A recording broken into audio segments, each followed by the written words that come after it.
ಕೀರ್ತನೆ, ದೇವರನ್ನು ಯಾವಾಗಲೂ ಕೂಡ ಕೊಂಡಾಡುವಂಥದ್ದಾಗಿದೆ. ಇದು ಒಂದು ಒಳ್ಳೆ ಒಂದು ಹಾಡನ್ನು ಹಾಡಿ ದಾವೀದನು ಕೊಂಡಾಡ್ತಾ ಇರುವಂತದ್ದು ನಾವು ನೋಡ್ತೀವಿ. ಇಲ್ಲಿ ದಾವೀದನು ಕೂಡ ಶತ್ರುಗಳನ್ನು ಅಥವಾ ಯಾವುದೇ ರೀತಿಯ ತೊಂದರೆಗಳನ್ನು ಇಲ್ಲಿ ಉಲ್ಲೇಖಿಸದೆ ಆ ದೇವರನ್ನೇ, ಆತನ ಶ್ರೇಷ್ಠತೆ, ಆತನ ಒಳ್ಳೆಯತನ ಮತ್ತು ಆತನ ನೀತಿ ಇದನ್ನು ವರ್ಣಿಸಿ ಹಾಡತಕ್ಕಂತ ಒಂದು ಕೀರ್ತನೆ ಇದೇ ಆಗಿದೆ. ಪ್ರಿಯರೇ, ಭಕ್ತರಿಗೆ ಇರಬೇಕಾಗಿರುವಂತ ಮೊದಲ ಲಕ್ಷಣ ಏನಪ್ಪಾ ಅಂತಂದ್ರೆ, ದೇವರು ಮಾಡಿದಂತ ಎಲ್ಲಾ ಉಪಕಾರಗಳನ್ನು ನೆನೆಸಿ ಯಾವಾಗಲೂ ಕೂಡ ಸ್ತುತಿಸುವಂತದ್ದು ಬಹಳ ಪ್ರಾಮುಖ್ಯವಾದಂತ ಒಂದು ಕಾರ್ಯವಾಗಿದೆ. ಅದೇ ಭಕ್ತನ ಒಂದು ಲಕ್ಷಣ. ಅದರಲ್ಲಿ ಮುಖ್ಯವಾಗಿ ದಾವೀದನು ಕೂಡ ದೇವರು ಮಾಡಿದಂತ ಉಪಕಾರಗಳನ್ನು ನೆನೆಸಿ ದೇವರನ್ನು ಸ್ತುತಿಸುವಂತದ್ದು ಅನೇಕ ಕೀರ್ತನೆಗಳನ್ನ ನಾವು ನೋಡ್ತೀವಿ. ಈ 145ನೇ ಕೀರ್ತನೆಯನ್ನು ನಾವು ನೋಡುವಾಗ ಈ ಹಾಡನ್ನು ಒಂದು 5 ಭಾಗಗಳಾಗಿ ನಾವು ವಿಭಾಗಿಸಬಹುದು. 1-2 ವಚನಗಳಲ್ಲಿ ನಾವು ನೋಡುವಾಗ ದಿನದಿಂದ ದಿನಕ್ಕೆ ದೇವರನ್ನು ಸ್ತುತಿಸಬೇಕು, ದಿನದಿಂದ ದಿನಕ್ಕೆ ದೇವರನ್ನು ಸ್ತುತಿಸುವುದು 1-2. ಮತ್ತೆ 3-7ನೇ ವಚನದವರೆಗೆ ಪೀಳಿಗೆಯಿಂದ ಪೀಳಿಗೆಯವರೆಗೆ ದೇವರನ್ನು ಸ್ತುತಿಸುವಂತದ್ದು. ಅಂದ್ರೆ ಸಂತತೆ ಯಾವಾಗಲೂ ಕೂಡ ದೇವರನ್ನು ಸ್ತುತಿಸ್ತಾ ಇರಬೇಕು. 3-7 ವಚನಗಳು. ಮತ್ತೆ 8-13 ವಚನಗಳ ತನಕ ನೋಡುವಾಗ ರಾಷ್ಟ್ರದಿಂದ ರಾಷ್ಟ್ರಕ್ಕೆ ದೇವರನ್ನು ಸ್ತುತಿಸುವಂತದ್ದು 8-13 ವಚನಗಳು. ಮತ್ತೆ 14ನೇ ವಚನದಿಂದ 16ನೇ ವಚನದವರೆಗೆ ನಾವು ನೋಡುವಾಗ ಅಗತ್ಯದಿಂದ ಅಗತ್ಯದವರೆಗೆ ದೇವರನ್ನು ಸ್ತುತಿಸುವಂತದ್ದು. ಮತ್ತೆ 5ನೇದಾಗಿ 17ರಿಂದ 21ರವರೆಗೆ ಪ್ರಾರ್ಥನೆಯಿಂದ ಪ್ರಾರ್ಥನೆವರೆಗೆ ದೇವರನ್ನು ಸ್ತುತಿಸುವಂತದ್ದು. ಎಲ್ಲ ಫುಲ್ಲು ಈ ಒಂದು ಕೀರ್ತನೆ ದೇವರನ್ನು ಸ್ತುತಿಸುವಂತದ್ದೇ ಆಗಿದೆ, ಕೊಂಡಾಡುವಂತದ್ದಾಗಿದೆ. ಅದಕ್ಕೆ ಕೊಂಡಾಟದ ಕೀರ್ತನೆ ಅನ್ನುವಂಥದ್ದು ಇದಕ್ಕೆ ಹೆಸರು ಕೊಡಬಹುದು. ಪ್ರಿಯರೇ, ಇಲ್ಲಿ 1ನೇ ವಚನ 2ನೇ ವಚನ 1ನೇ ಭಾಗದಲ್ಲಿ ನಾವು ನೋಡುವಾಗ, ನನ್ನ ದೇವರೇ ಒಡೆಯನೆ ನಿನ್ನನ್ನು ಘನಪಡಿಸುವೆನು, ನಿನ್ನ ನಾಮವನ್ನು ಯುಗ ಯುಗಾಂತರಗಳಲ್ಲಿಯೂ ಕೊಂಡಾಡುವೆನು ಎಂಬುದಾಗಿ ಪ್ರಾರಂಭಗೊಳ್ಳುತ್ತದೆ. ಹೌದು, ಯುಗ ಯುಗಾಂತರಗಳಲ್ಲಿ ಕೊಂಡಾಡುವಂತ ದೇವರು ಆತನಾಗಿದ್ದಾನೆ. ಆತನು ಮಹಾದೇವರು. ಎಲ್ಲಾ ರಾಜ್ಯಗಳಲ್ಲೂ ಆತನೇ ಮಹಾರಾಜನು ಅನ್ನುವಂಥದ್ದು ನಾವೆಂದಿಗೂ ಕೂಡ ಮರಿಬಾರ್ದು. ಆದ್ದರಿಂದ ನಾವು ಯಾವಾಗಲೂ ಕೂಡ ದೇವರನ್ನು ಕೊಂಡಾಡುವುದಕ್ಕೆ ಸತ್ಯವೇದದಲ್ಲಿ ಎಷ್ಟೋ ಹಾಡುಗಳು ದೇವರು ನಮಗೆ ಕೊಟ್ಟಿದ್ದಾರೆ ಆತನನ್ನು ವರ್ಣಿಸುವುದಕ್ಕೆ. ಆದ್ದರಿಂದ ನಾವು ಯಾವಾಗಲೂ ಕೂಡ ಆತನನ್ನು ಸ್ತುತಿಸುವುದಕ್ಕೆ ನೂತನ ಕೀರ್ತನೆಗಳನ್ನು ಹಾಡುತ್ತಾ ಆತನನ್ನು ನಾವು ಕೊಂಡಾಡುವಂಥದ್ದು ಬಹಳ ಪ್ರಾಮುಖ್ಯ. ಅದಕ್ಕೆ 2ನೇ ವಚನದಲ್ಲಿ ನಾವು ನೋಡ್ತೀವಿ, ದಿನಂಪ್ರತಿ ನಿನ್ನನ್ನು ಕೀರ್ತಿಸುವೆನು, ನಿನ್ನ ನಾಮವನ್ನು ಯುಗ ಯುಗಾಂತರಗಳಲ್ಲಿಯೂ ಸ್ತುತಿಸುವೆನು ಎಂಬುದಾಗಿ. ಯಾಕಂತಂದ್ರೆ ಆತನು ಯುಗ ಯುಗಾಂತರಗಳಲ್ಲಿ ಕೂಡ ಸ್ತುತಿ ಹೊಂದತಕ್ಕನಾಗಿರುವಂತ ದೇವರು ಆತನಾಗಿದ್ದಾನೆ. ಆದ್ರಿಂದ ನಾವು ದಿನಾಲು ಕೂಡ ಆತನನ್ನು ವರ್ಣಿಸಿ ನೂತನ ಕೀರ್ತನೆಗಳಿಂದ ನಾವು ಆತನನ್ನು ಕೊಂಡಾಡುವಂಥದ್ದು. ಅದಕ್ಕೆ ಈ 1ನೇ ಭಾಗದಲ್ಲಿ ದಿನದಿಂದ ದಿನಕ್ಕೆ ದೇವರನ್ನು ಸ್ತುತಿಸ್ತಾ ಇರಬೇಕು. ದಿನಂಪ್ರತಿ ನಿನ್ನನ್ನು ಕೀರ್ತಿಸುವೆನು ಅಂತ ನಾವು ಅನುದಿನವೂ ದೇವರನ್ನು ಸ್ತುತಿಸಲು ದೃಢವಾದ ಬಯಕೆಯನ್ನು ಹೊಂದಿರುವಂತ ದಾವೀದನು ಈ 2 ವಚನಗಳಲ್ಲಿ ತನ್ನ ನಿರ್ಣಯವನ್ನು 4 ಬಾರಿ ತಿಳಿಸ್ತಾನೆ. ಅಷ್ಟೇ ಅಲ್ಲದೆ ಯಾವುದೇ ಸಂದರ್ಭದಲ್ಲಿ, ಒಳ್ಳೆಯ ಸಮಯದಲ್ಲಾಗಲಿ ಅಥವಾ ಅನಾರೋಗ್ಯದಲ್ಲಾಗಲಿ, ವಿಶ್ರಾಂತಿಯಲ್ಲಿ ಆಗಲಿ ಅಥವಾ ತೊಂದರೆಯಲ್ಲಿ ಆಗಲಿ, ದುಃಖದಲ್ಲಿ ಅಥವಾ ಸಂತೋಷದ ಸಮಯದಲ್ಲಿ ಆಗಲಿ ದೇವರನ್ನು ಸ್ತುತಿಸಲು ನಿರ್ಧರಿಸಿದಂತ ಒಂದು ದಾವೀದನಾಗಿದ್ದಾನೆ. ಪ್ರೀತಿಯುಳ್ಳರಿ, ನಾವು ಕೂಡ ಅದನ್ನೇ ನಾವು ಕಲಿತುಕೊಳ್ಳಬೇಕು, ದೇವರನ್ನು ಸ್ತುತಿಸಬೇಕು. ಇಲ್ಲಿ 1 ಥೆಸಲೋನಿಕ 5:18ನೇ ವಚನದಲ್ಲಿ ನಾವು ನೋಡ್ತೇವೆ, ಎಲ್ಲದರಲ್ಲಿಯೂ ಕೃತಜ್ಞತಾ ಸ್ತುತಿ ಮಾಡಿರಿ, ಇದೇ ನಿಮ್ಮ ವಿಷಯವಾಗಿ ಕ್ರಿಸ್ತ ಯೇಸುವಿನಲ್ಲಿ ತೋರಿ ಬಂದ ದೇವರ ಚಿತ್ತ. ಎಲ್ಲಾ ವಿಷಯಗಳಲ್ಲಿ ನಾವು ದೇವರನ್ನು ಸ್ತುತಿಸುವಂತದ್ದು. ಆದುದರಿಂದ ಪ್ರಿಯರೇ, ನಾವು ಹಾಡುತ್ತಾ ಕೊಂಡಾಡುತ್ತಾ ದೇವರನ್ನು ಯಾವಾಗಲೂ ಯುಗ ಯುಗಾಂತರಗಳಲ್ಲಿ ಕೂಡ ಆತನನ್ನು ಕೊಂಡಾಡುವಂಥದ್ದು ಬಹಳ ಪ್ರಾಮುಖ್ಯ. ಅದಕ್ಕೆ ಅನೇಕ ರಾಗಗಳು, ಆತನನ್ನು ವರ್ಣಿಸಲ್ಪಟ್ಟಂತ ಕೀರ್ತನೆಗಳಲ್ಲಿ ಅನೇಕ ರಾಗಗಳುಂಟು. ಆ ರಾಗಗಳನ್ನು ಹಾಡುವಂಥದ್ರಲ್ಲಿ ಎಷ್ಟು ದೇವರು ಆತನಿಗೆ ಸ್ತುತಿ ಸಲ್ಲಿಸುವಂತ ಸಮಯದಲ್ಲಿ ಆತನು ಇಷ್ಟಪಡುವಂಥದ್ದು ಸ್ತುತಿ ಯಜ್ಞ ಅನ್ನುವಂಥದ್ದು ಆತನು ಸ್ತುತಿಸುವಂಥದ್ದೇ. ಆದ್ರಿಂದ ಪ್ರಿಯರೇ, ಈ ಹಾಡುಗಳನ್ನು ನಾವು ಹಾಡುತ್ತಾ ಆತನನ್ನು ಕೊಂಡಾಡುವಂತ ಕೆಲಸ ದೇವ ಭಕ್ತರಾಗಿರುವಂತ ನಮಗೆ ಕೊಟ್ಟಿದ್ದಾರೆ. ಒಂದು ಸಾರಿ ನಮ್ಮ ಹಿರಿಯ ಬೋಧಕರ ಜೊತೆಯಲ್ಲಿ ಸೇವೆಗಾಗಿ ಪ್ರಯಾಣ ಮಾಡ್ತಾ ಇದ್ದೀವಿ. ಗುಣಶೇಖರಯ್ಯನವರ ಜೊತೆಯಲ್ಲಿ ಪ್ರಯಾಣ ಮಾಡ್ತಿದ್ದಾಗ ಅಯ್ಯವರು ಒಂದು ಸಲಹೆಯನ್ನು ನೀಡಿದರು. ಅನೇಕರು ಅನೇಕ ಹಾಡುಗಳನ್ನು ಬರೀತಾರೆ, ಆದ್ರೆ ಬೈಬಲ್ ಇಟ್ಕೊಂಡೇ ಹಾಡುವಂತ ರೀತಿಯಲ್ಲಿ ಆ ವಾಕ್ಯಗಳನ್ನೇ ಹಾಡಾಗಿ ಬರೀಬೇಕು, ಬೈಬಲ್ ಇಟ್ಕೊಂಡೇ ಹಾಡಬೇಕು, ಇದನ್ನು ಟ್ರೈ ಮಾಡಿ ಅಂತ ಹೇಳಿ ನನಗೆ ಒಂದು ಸಲಹೆಯನ್ನು ನೀಡಿದರು. ತಕ್ಷಣ ಅಲ್ಲೇ ಆ ಪ್ರಯಾಣದಲ್ಲೇ 34ನೇ ಕೀರ್ತನೆಯನ್ನು ತೆಗೆದುಕೊಂಡು ದೇವರಾತ್ಮನು ಅವರ ಮುಖಾಂತರ ಪ್ರೇರೇಪಿಸಲ್ಪಟ್ಟು ಆ 34ನೇ ಕೀರ್ತನೆಯಲ್ಲಿ ಕೆಲವೊಂದು ವಚನಗಳನ್ನು ರಾಗ ಸಂಯೋಜನೆ ಮಾಡಲಾಯಿತು. ಇವತ್ತು ಆ ಹಾಡು ಅನೇಕರು ಹಾಡ್ತಾ ಇದ್ದಾರೆ, ನೀವೆಲ್ಲರೂ ಕೂಡ ಹಾಡ್ತಾ ಇದ್ದೀರಿ. ಅದೇ, ನಾನು ಯೆಹೋವನನ್ನು ಎಡೆಬಿಡದೆ ಕೊಂಡಾಡುವೆನು, ಆತನ ಸ್ತೋತ್ರವು ನನ್ನ ಬಾಯಲ್ಲಿರುವುದು. ಈ ಹಾಡು ಪ್ರೀತಿಯುಳ್ಳರೆ, ಈ ರಾಗ ಸಂಯೋಜನೆ ಮಾಡ್ಲಿಕ್ಕೆ ದೇವರ ಆತ್ಮನು ಪ್ರೇರೇಪಿಸಲ್ಪಟ್ಟು ಎಷ್ಟೋ ಕೀರ್ತನೆಗಳು ಇವತ್ತು ಆ ರಾಗ ಸಂಯೋಜನೆ ಮಾಡಲಾಗಿದೆ. 33ನೇ ಕೀರ್ತನೆ, ನೀತಿವಂತರೇ ಯೆಹೋವನ ವಿಷಯದಲ್ಲಿ ಉಲ್ಲಾಸ ಧ್ವನಿ ಮಾಡಿರಿ, ಅದು ಕೂಡ ರಾಗ ಸಂಯೋಜನೆ ಮಾಡ. 20ನೇ ಕೀರ್ತನೆ, ಇಕ್ಕಟ್ಟಿನಲ್ಲಿ ಯೆಹೋವನು ನಿನ್ನ ಪ್ರಾರ್ಥನೆ ಕೇಳಲಿ, ಯಾಕೋಬನ ದೇವರ ನಾಮವು ನಿನ್ನನ್ನು ಉದ್ಧಾರ ಮಾಡಲಿ. ಈ ಹಾಡು ಕೂಡ ಬಿಡುಗಡೆ ಆಗಿ ಅನೇಕ ಮಂದಿ ಹಾಡ್ತಾರೆ. ಮತ್ತೆ 95ನೇ ಕೀರ್ತನೆ, ಬನ್ನಿರಿ ಯೆಹೋವನಿಗೆ ಉತ್ಸಾಹ ಧ್ವನಿ ಗೈಯುವ, ನಮ್ಮ ರಕ್ಷಕನಾದ ಶರಣನನ್ನು ಜಯಘೋಷ ಮಾಡುವ, ಅದೊಂದು ಹಾಡು. ಮತ್ತು 100, ಸಮಸ್ತ ಭೂನಿವಾಸಿಗಳೇ ಯೆಹೋವನಿಗೆ ಜಯಘೋಷ ಮಾಡಿರಿ.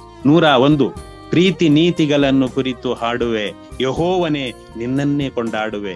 116ನೇ ಹಾಡು, 117ನೇ ಕೀರ್ತನೆ, 121ನೇ ಕೀರ್ತನೆ, 122ನೇ ಕೀರ್ತನೆ, 149ನೇ ಕೀರ್ತನೆ ಎಲ್ಲ ಕೂಡ ರಾಗ ಸಂಯೋಜನೆ ಮಾಡ್ಲಿಕ್ಕೆ ದೇವರು ಸಹಾಯ ಮಾಡಿದೆ.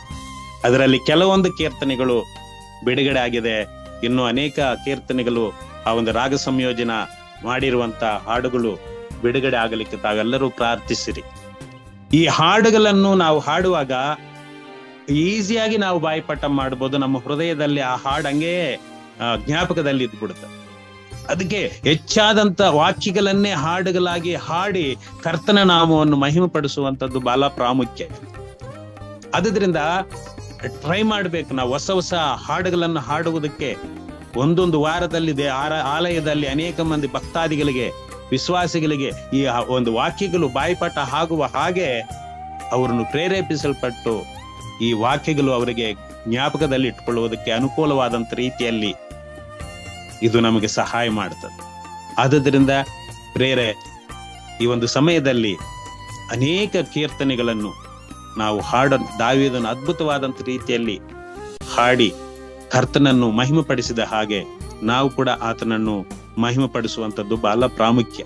ಅದಕ್ಕೆ ದಿನಂ ಪ್ರತಿ ನಿನ್ನನ್ನು ಕೀರ್ತಿಸುವೆನು, ನಿನ್ನ ನಾಮವನ್ನು ಯುಗ ಯುಗಾಂತರಗಳಲ್ಲಿಯೂ ಸ್ತುತಿಸುವೆನು ಎಂಬುದಾಗಿ ದಾವೀದನು ಹಾಡಿ ಸ್ತುತಿಸುವಂಥದ್ದು. ಇವತ್ತು ನಮಗ್ ಕೂಡ ಅದೇ ಒಳ್ಳೆ ಒಂದು ಅವಕಾಶ, ಆತನನ್ನು ಸ್ತುತಿಸುವುದಕ್ಕೆ, ಆತನನ್ನು ಕೊಂಡಾಡುವುದಕ್ಕೆ. ಆದ್ದರಿಂದ ಪ್ರೇರೆ, ಇಲ್ಲಿ ಗಮನಿಸಿ ನೋಡುವಾಗ ನಾವು 2ನೇ ಭಾಗದಲ್ಲಿ ಕೂಡ ಒಂದು ವಚನವನ್ನು ನಾವು ನೋಡೋಣ. ಪೀಳಿಗೆಯಿಂದ ಪೀಳಿಗೆಗೆ ದೇವರನ್ನು ಸ್ತುತಿಸಿರಿ ಅಂತ ಹೇಳಿ. ಅದು ನೀವು ಗಮನಿಸಿ ನೋಡುವಾಗ ವಚನ 7, ಜನರು ನಿನ್ನನ್ನು ನಿನ್ನ ಮಹೋಪಕಾರವನ್ನು ನೆನಪಿನಲ್ಲಿಟ್ಟುಕೊಂಡು ಪ್ರಕಟಿಸುವರು, ನಿನ್ನ ನೀತಿಯನ್ನು ಹೊಗಳುವರು.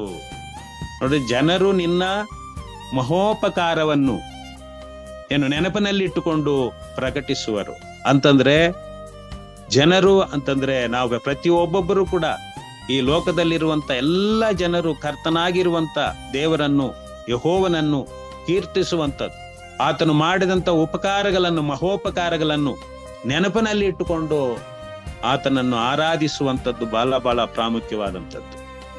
ಯಾಕಂತಂದ್ರೆ ಎಷ್ಟೋ ಮಹೋಪಕಾರಗಳು ದೇವರು ನಮ್ಮ ಜೀವಿತಗಳಲ್ಲಿ ಮಾಡಿದ್ದಾರೆ, ನಾವು ಎಂದಿಗೂ ಕೂಡ ಮರೆಯಬಾರದು.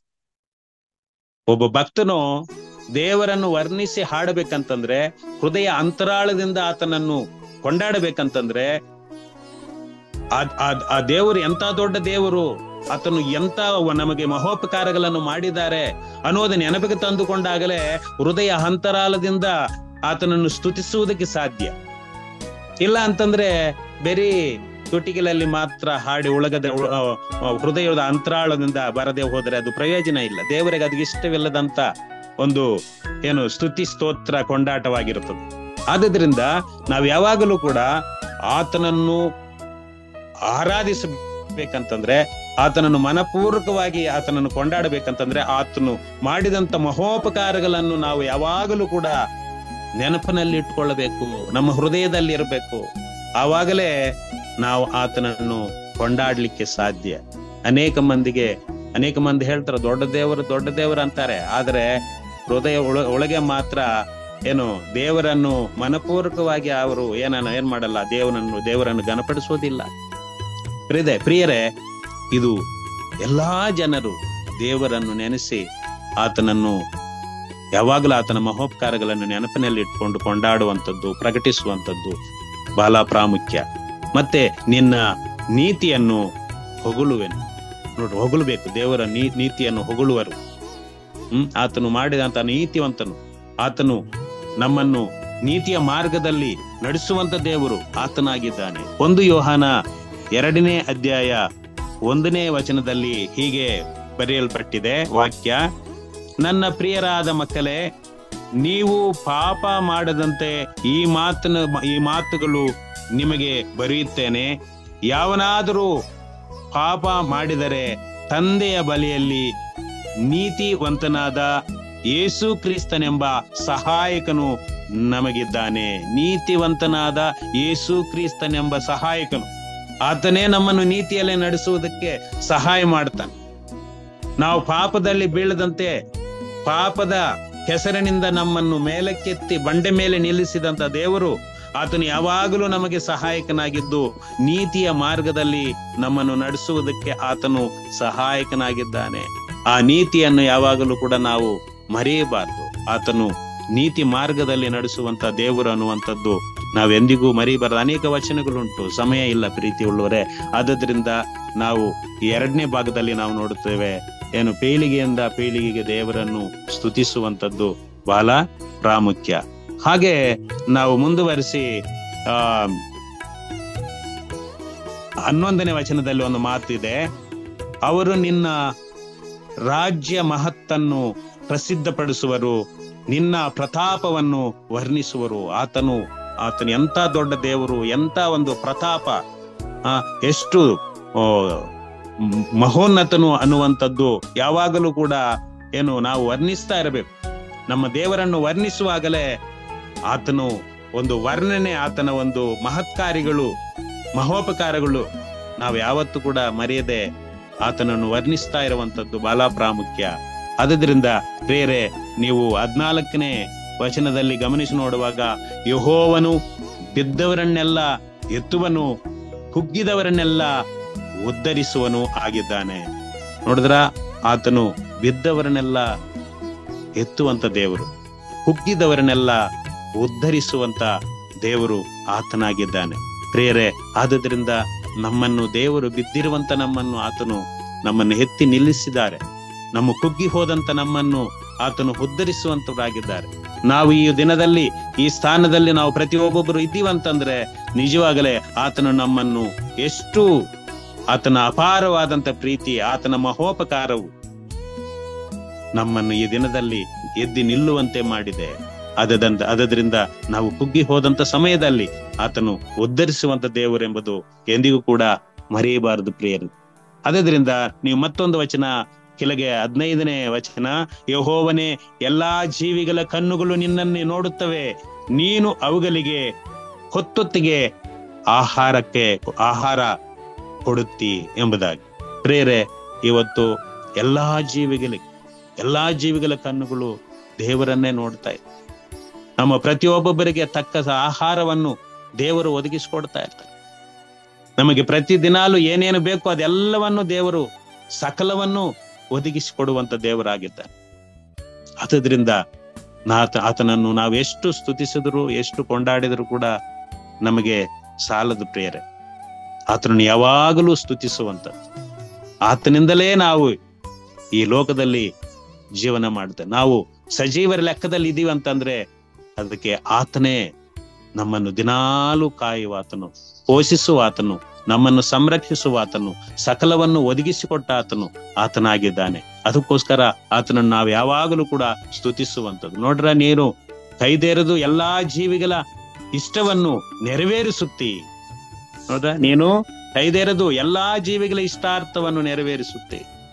ನೋಡ್ರಿ, ಅಂತ ಒಂದು ಜೀವಿಗಳಿಗೆ, ಪಶು ಪಕ್ಷಿ ಪ್ರಾಣಿಗಳಿಗೆ ಏನೇನು ಬೇಕು ಸಕಲ ಎಲ್ಲಾ ಜೀವಿಗಳ ಒಂದು ಕಣ್ಣುಗಳು ನಿನ್ನನ್ನೇ ನೋಡುತ್ತವೆ, ನೀನು ಅವುಗಳಿಗೆ ಹೊತ್ತೊತ್ತಿಗೆ ಆಹಾರ ಕೊಡ್ತಾ. ಅವುಗಳಿಗೆ ಅಷ್ಟು ಪೋಷಣೆ ಮಾಡುವಾಗ ನಮ್ಮನ್ನು ಆತನ ಒಂದು ಸ್ವರೂಪದಲ್ಲಿ ಉಂಟು ಮಾಡಿದಂತ ದೇವರು ನಮಗೆ ಸಕಲವನ್ನು ಒದಗಿಸಿಕೊಡುವ ಆತನಾಗಿದ್ದಾನೆ. ಅದಕ್ಕೋಸ್ಕರ ನಾವು ಯಾವುದಕ್ಕೂ ಕೂಡ ಚಿಂತೆ ಪಡುವಂತ ಅವಶ್ಯಕತೆ ಇಲ್ಲ. ನಾಳಿನ ವಿಷಯದಲ್ಲಿ ನೀವು ಚಿಂತೆ ಮಾಡಬೇಡ್ರಿ ಅಂತ ಬೈಬಲಲ್ಲಿ ನಾವು ನೋಡ್ತೀವಿ, ವಾಕ್ಯದಲ್ಲಿ. ಆದ್ರಿಂದ ಬೇರೆ ನಾವು ಪ್ರತಿಯೊಬ್ಬೊಬ್ಬರು ಕೂಡ ಈ ವಿಷಯಗಳನ್ನು ಮನದಟ್ಟು ಮಾಡಿಕೊಂಡು ನಾವು ದೇವರನ್ನು ಸ್ತುತಿಸೋಣ, ಆತನನ್ನು ಕೊಂಡಾಡೋಣ. ನೋಡ್ರಿ, ಯೆಹೋವನ ಮಾರ್ಗಗಳೆಲ್ಲ ನೀತಿ ಉಳ್ಳವುಗಳು, ಆತನು ಎಲ್ಲಾ ಕಾರ್ಯಗಳಲ್ಲಿ ಕೃಪೆ ತೋರಿಸುವಂತ ದೇವರಾಗಿದ್ದಾನೆ. 17ನೇ ವಚನ. 18ನೇ ವಚನಕ್ಕೆ ನಾವು ಬಂದಾಗ, ಯೆಹೋವನಿಗೆ ಮೊರೆ ಇಡುವವರು ಯಥಾರ್ಥವಾಗಿ ಮೊರೆ ಇಡುವುದಾದರೆ ಆತನು ಹತ್ತಿರವಾಗಿಯೇ ಇದ್ದಾನೆ. ಯೆಹೋವನಿಗೆ ಮೊರೆ ಇಡುವ ಯಥಾರ್ಥವಾಗಿ. ಇವತ್ತು ಯಥಾರ್ಥವನ್ನು ಅನ್ನೋದು ಇಲ್ಲ. ಈ ದಿನಮಾನಗಳಲ್ಲಿ ಯಥಾರ್ಥತೆಯನ್ನು ಕಾಪಾಡಿಕೊಳ್ಳುವಂಥದ್ದು ಬಹಳ ಕಷ್ಟ. ಯಥಾರ್ಥತೆ ಇಲ್ಲದೆ ದೇವರನ್ನು ಯಾವಾಗಲೂ ಕೂಡ ದೇವರಿಗೆ ಮೊರೆ ಇಡುವಾಗ ಅದು ನಮಗೆ ನಮ್ಮ ಪ್ರಾರ್ಥನೆಗೆ ಉತ್ತರ ಸಿಗೋದಿಲ್ಲ. ಯಥಾರ್ಥವಾಗಿ ಮೊರೆ ಇಡಬೇಕು ದೇವರನ್ನು. ಯಥಾರ್ಥತೆ ಇಲ್ಲದ ಹೃದಯ ದೇವರಿಗೆ ಇಷ್ಟವಿಲ್ಲದಂತ ಒಂದು ಹೃದಯವಾಗಿದೆ. ಆತನನ್ನು ಮೊರೆ ಇಡುವಾಗ ಯಥಾರ್ಥದಿಂದ ಆತನನ್ನು ಮೊರೆ ಇಡುವಂಥದ್ದು ಬಹಳ ಪ್ರಾಮುಖ್ಯ. ಪ್ರೀತಿ ಉಳ್ಳವರೇ, ನಮ್ಮ ಪ್ರಾರ್ಥನೆಗೆ ಅಡ್ಡಿ ಇದೆ ಅಂತಂದ್ರೆ, ನಮ್ಮ ಪ್ರಾರ್ಥನೆ ಕೇಳಲ್ಪಡ್ಲಿಲ್ಲ ಅಂತಂದ್ರೆ ನಾವು ಯಥಾರ್ಥವಾಗಿ ಮೊರೆ ಇಡಲಿಲ್ಲ ಅಂತ ಅರ್ಥ ಆಗ್ತದೆ. ಅದರಿಂದ ಯಥಾರ್ಥವಾಗಿ ನಾವು ಮೊರೆ ಇಡುವಂಥದ್ದು ಬಹಳ ಪ್ರಾಮುಖ್ಯ. ಅದಕ್ಕೆ ಯಥಾರ್ಥದಿಂದ ದೇವರನ್ನು ನಾವು ಮೊರೆ ಇಡೋಣ. ನೋಡ್ರಿ, ಮತ್ತೆ 19ನೇ ವಚನದಲ್ಲಿ ನಾವು ನೋಡುವಾಗ, ತನ್ನಲ್ಲಿ ಭಯಭಕ್ತಿ ಉಳ್ಳವರ ಇಷ್ಟವನ್ನು ನೆರವೇರಿಸುತ್ತಾನೆ, ಅವರ ಕೂಗನ್ನು ಕೇಳಿ ರಕ್ಷಿಸುತ್ತಾನೆ. ನೋಡ್ರಿ, ತನ್ನಲ್ಲಿ ಭಯಭಕ್ತಿ ಉಳ್ಳವರ ಇಷ್ಟವನ್ನು ನೆರವೇರಿಸುತ್ತಾನೆ. ಭಯಭಕ್ತಿ ಅನ್ನುವಂಥದ್ದು ಬಹಳ ಪ್ರಾಮುಖ್ಯ. ಇವೆರಡು ಕೂಡ ನಮ್ಮ ಆತ್ಮೀಯ ಜೀವಿತಕ್ಕೆ ಒಂದು ಎರಡು ಗಾಳಿ ಇದ್ದಂಗೆ. ಭಯ, ಭಕ್ತಿ. ಅನೇಕ ಮಂದಿ ಭಕ್ತಿ ಇದೆ, ಭಯ ಇಲ್ಲ. ಈ ಭಯ ಭಕ್ತಿ ಎರಡು ಕೂಡ ಒಂದು ಭಕ್ತನಿಗೆ ಇರಬೇಕಾಗಿರುವಂತ ಕಾರ್ಯ. ಅದಕ್ಕೆ ಸತ್ಯವೇದದಲ್ಲಿ ಅನೇಕ ಕಡೆಗಳಲ್ಲಿ ಬರುತ್ತೆ ಭಯ ಭಕ್ತಿ ಇವೆರಡು ಕೂಡ ಒಂದು ಇಜ್ಜೋಡಾಗಿರುತ್ತದೆ. ಭಯ ಭಕ್ತಿ ಅನ್ನುವಂಥದ್ದು. ಭಯಭಕ್ತಿ ಉಳ್ಳವರ ಇಷ್ಟವನ್ನು ನೆರವೇರಿಸುತ್ತಾನೆ. ಅದರಿಂದ ಪ್ರೀತಿ ಉಳ್ಳವರೇ, ಭಕ್ತಿ ಎಷ್ಟು ನಾವು ಮಾಡ್ತೀವೋ ದೇವರ ಭಯ ಕೂಡ ನಮಗೆ ಅಷ್ಟೇ ಇರಬೇಕು. ಆ ದೇವರ ಭಯ ನಮ್ಗಿರುವಾಗ ಯಾವುದೇ ಶೋಧನೆಗಳು, ಯಾವುದೇ ಪಾಪದ ಕಾರ್ಯಗಳು ನಮ್ಮ ಹತ್ತಿರಕ್ಕೆ ಬರದಂತೆ ಆ ದೇವರ ಭಯ ನಮ್ಮನ್ನು ಕಾಪಾಡ್ತದೆ. ಆಮೇಲೇನೆ ಭಕ್ತಿ. ಫಸ್ಟ್ ಭಯ, ಆಮೇಲೇನೆ ಭಕ್ತಿ. ಅದಕ್ಕೆ ಭಯಭಕ್ತಿ ಉಳ್ಳವರ ಇಷ್ಟವನ್ನು ನೆರವೇರಿಸುತ್ತಾನೆ, ಅವರ ಕೂಗನ್ನು ಕೇಳಿ ರಕ್ಷಿಸುತ್ತಾನೆ. ಪ್ರೀತಿ ಉಳ್ಳವರೇ, ಕೊನೆಯದಾಗಿ ನೀವು ನೋಡುವಾಗ 21ನೇ ವಚನದಲ್ಲಿ, ನನ್ನ ಬಾಯಿ ಯೆಹೋವನನ್ನು ಕೀರ್ತಿಸುವುದು, ಎಲ್ಲಾ ಜೀವಿಗಳು ಆತನ ಪರಿಶುದ್ಧ ನಾಮವನ್ನು ಯುಗಯುಗಾಂತರ. ಪ್ರೀತಿ ಉಳ್ಳವರೇ, ಇಲ್ಲಿ ಗಮನಿಸಿ ನೋಡುವಾಗ ನನ್ನ ಬಾಯಿ ಯೆಹೋವನನ್ನು ಕೀರ್ತಿಸುವುದು. ನೋಡಿದ್ರ, ನನ್ನ ಬಾಯಿ ಯೆಹೋವನನ್ನು ಕೀರ್ತಿಸುವುದು, ಎಲ್ಲಾ ಜೀವಿಗಳು ಆತನ ಪರಿಶುದ್ಧ ನಾಮವನ್ನು ಯುಗ ಯುಗಾಂತರಗಳಲ್ಲಿ ಕೊಂಡಾಡಲಿ. ಪ್ರಿಯರೇ, ಎಲ್ಲಾ ಜೀವಿಗಳು, ಈ ಸೃಷ್ಟಿ ಆತನನ್ನು ಕೊಂಡಾಡುವಂತದ್ದಾಗಿದೆ. ನಾವು ಕೂಡ ಆತನ ಸ್ವರೂಪದಲ್ಲಿ ರೂಪಿಸಲ್ಪಟ್ಟಂತ ನಾವು, ಆತನ ಜೀವ ಶ್ವಾಸವನ್ನು ಊದಿ ನಮ್ಮನ್ನು ಬದುಕುವಂತೆ ಮಾಡಿದಂತ ದೇವರನ್ನು, ಆತನ ಮಕ್ಕಳಾಗಿ ಜೀವಿಸ್ತಿರುವಂತ ನಾವು ಪ್ರತಿಯೊಬ್ಬೊಬ್ಬರು ಕೂಡ ಆತನನ್ನು ಕೀರ್ತಿಸೋಣ, ನೂತನ ಕೀರ್ತನೆಗಳಿಂದ ಹಾಡೋಣ. ಪ್ರತಿ ಸಾರಿ ಕೂಡ ದಿನಾಲು ಹೊಸ ಹೊಸ ಕೀರ್ತನೆಗಳೊಂದಿಗೆ ಕರ್ತನ ಮಹೋಪಕಾರಗಳನ್ನು ನಾವು ನೆನೆಸಿ ಆತನನ್ನು ಕೊಂಡಾಡೋಣ. ಅದೇ ದೇವರು ನಮಗೆ ಕೊಟ್ಟಿರುವಂತ, ಅದಕ್ಕಿಂತ ಬೇರೆ ಕೆಲಸ ನಮಗಿಲ್ಲ. ಅದೇ ಕೆಲಸ ನೋಡ್ರಿ, ನಮಗೆ ದೇವರನ್ನು ಸ್ತುತಿಸುವುದೇ, ಮತ್ತೆ ಅನೇಕರು ಸ್ತುತಿಸುವಂತೆ ನಾವು ಪ್ರೇರೇಪಿಸುವಂಥದ್ದು, ಅನೇಕ ಭಕ್ತರಿಗೆ ಹಾಡುಗಳನ್ನು ಕಳಿಸಿಕೊಡುವಂಥದ್ದು. ಈ ವಾಕ್ಯಗಳು ಪ್ರತಿಯೊಬ್ಬೊಬ್ಬರ ಹೃದಯದಲ್ಲಿ ಒಂದು ನಿಧಿಯಾಗಿ ಅವರಿಗೆ ಆಶೀರ್ವಾದಕರವಾಗಿ ಮಾಡುವಂಥದ್ದು. ಈ ವಾಕ್ಯಗಳು ನಮ್ಮ ಪ್ರತಿಯೊಬ್ಬೊಬ್ಬರ ಜೀವನದಲ್ಲಿ ಒಂದು ಫಲವತ್ತಾದಂತ ಜೀವಿತವನ್ನು ಜೀವಿಸುವ ಹಾಗೆ ಮಾಡುತ್ತದೆ. ಆದ್ರಿಂದ ಈ ಹಾಡುಗಳನ್ನು ಹಾಡೋಣ, ಈ ವಾಕ್ಯಗಳನ್ನು ವರ್ಣಿಸಿ ದಾವೀದನು ಯಾವ ರೀತಿ ದಿನಂಪ್ರತಿ ಆತನನ್ನು ಕೊಂಡಾಡಿದನೋ, ಎಲ್ಲಾ ಸಮಯಗಳಲ್ಲಿ, ಕಷ್ಟದಲ್ಲಿ, ಸಮಸ್ಯೆಗಳಲ್ಲಿ, ರೋಗ ಬಾಧೆಗಳಲ್ಲಿ, ಎಲ್ಲಾ ಸಮಯಗಳಲ್ಲಿ ಆತನನ್ನು ನಾವು ಸ್ತುತಿಸಿ ನಾವು ಕೊಂಡಾಡೋಣ.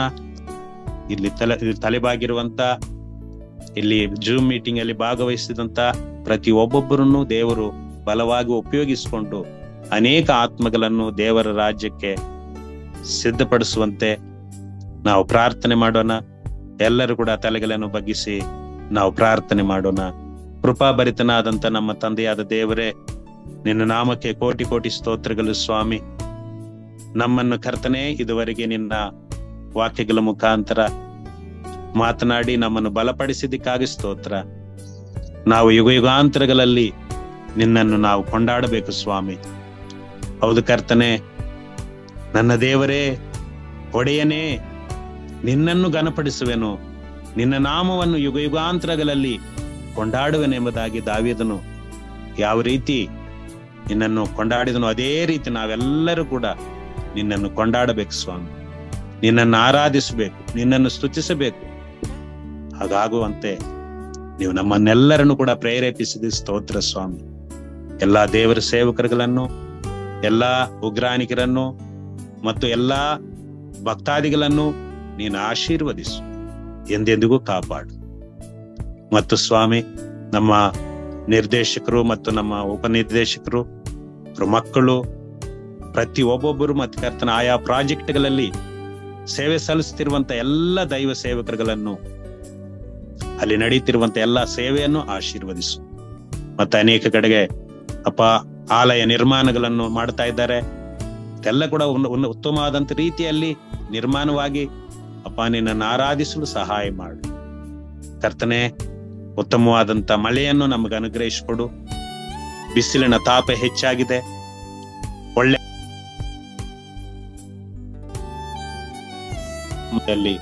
ಬೇಡಿ ಹೊಂದಿದ್ದೇವೆ ತಂದೆಯೇ. ಆಮೇನ್. ಆಮೇನ್.